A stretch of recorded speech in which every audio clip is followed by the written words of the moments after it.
Hey, it's me, Bad B. I'm back. I just had my sixth chemo session. I know last time I said it was my sixth, but I'm just losing track of time now. Um, so it was my giant chemo session.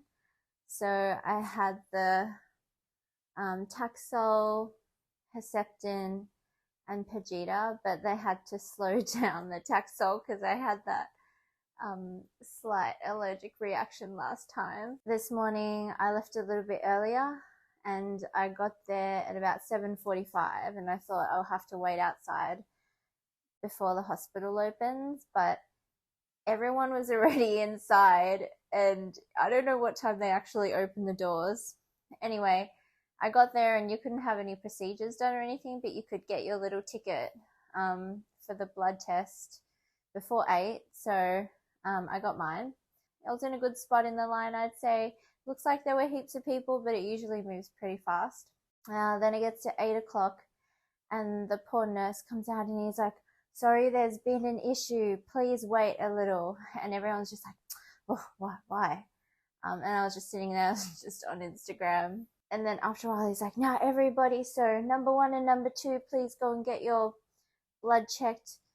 Everyone from number 3 and up, please go with me upstairs." So everybody just, picks up and goes with him, and they're trying to sort of politely, in a Japanese way, shuffle into line. And I dropped one of my earpods, and then someone stepped on it. Anyway, I get there eventually. Everyone's like sort of trying to hand him the tickets, and he's like, "Don't worry, we'll issue you new tickets based on your order now, so please be patient." And everyone's just like, "Oh, this is ridiculous." And I just sat down and I was like, "Look, he's doing his best. I'm just going to wait." Then eventually he calls my name and then I get my new number. And I thought, it's a good way I can chug heaps of water because I'm always worried that the blood won't come out because it's happened before. I've been like dehydrated and nervous. Then, I get my blood test done.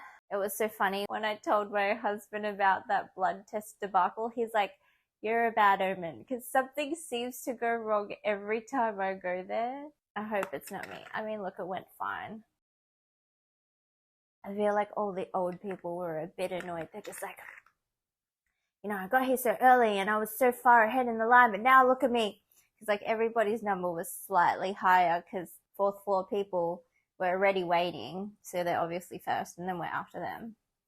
And it's just like, geez, calm down. Everyone is trying their best. People are so mean to healthcare workers. I get my nurse check done. Dr. Hayashi wasn't there today because he's doing a special conference in Seoul. And he's like, "Oh, I'll book you," and he didn't actually say who I had. And when I got to the reception desk, they were like, "We haven't decided what room yet, so please wait in the general area." And I was like, "Okay." And they're like, "Just wait for your name to be called." And I did, and the lady, she's like, "Just call me Risa." She's like, "Eigo ammari dekimasen." And then she's like, "Oh, Nihongo jozu." So anytime you say anything in Japan as a foreigner, even if you're just like, "Konnichiwa," or like, "Yoroshiku onegai shimasu," like, they'll be like, "Wow, Nihongo jozu desu ne." Like, "Oh, you're so good at Japanese." But I'm just like, no. But anyway, she spoke perfect English.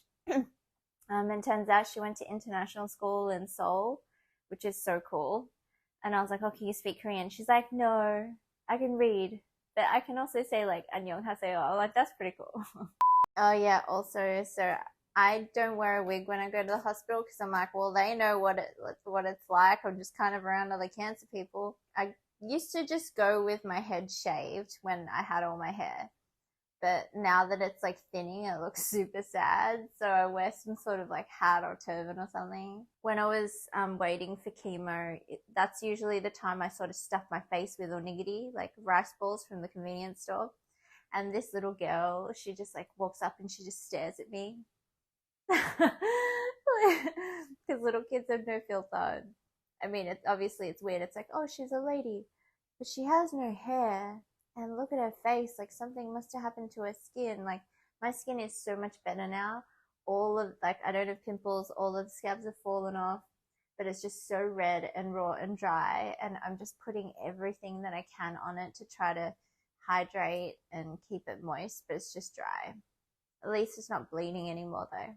and I wait for chemo, but it's pretty quick today, and they sort of remember me. Usually they're like, oh, bed or chair? I always say chair, and today they're like, chair, and I was like, yes. And I saw my favorite nurse. I love her so much. On the first day, she did my nurse check, and the second time she said, oh, you know, because you're my patient, I was inspired to try to learn more English. And she had a little notebook of all these phrases that she'd like written down that she wanted to say to me and wanted to ask me, and it was just so touching. I feel like she's always looking out for me. Everyone there is really nice, and there's another lady who like one time it took her like 4 turns to stick me. She's the loveliest lady, but I don't know why, it just hurts like hell whenever she tries to do it. I got a bit of the chemo sleepies, but I don't know, I feel sleepy but didn't sleep as much. So maybe I'm getting used to it. After chemo, I left at about 2:30, which I think is pretty good. I was making good time considering it was giant chemo day. My husband always says that I look really pale after chemo, and I feel like I do. This isn't product placement, by the way. It's just Pocari Sweat is really hydrating. Yeah, stay tuned. So far, I'm feeling good.